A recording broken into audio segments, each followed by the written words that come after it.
Assalamualaikum. Hari ni Tasha nak buat tutorial bawal back to basic by Bawal house. Okay, first kali kita pinkan bahagian sini. Tasha suka gila bawal ni, even material dia sangat lembut tapi dia senang sangat bentuk. So jangan risau tau. Okay. Ini kita bawa ke atas.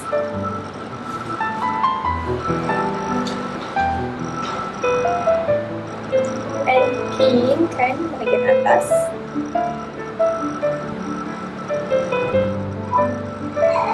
Okay. Sebelah sini kita just bawa ke bawah dan pinkan sahaja. Simple kan? Okay, selamat mencuba.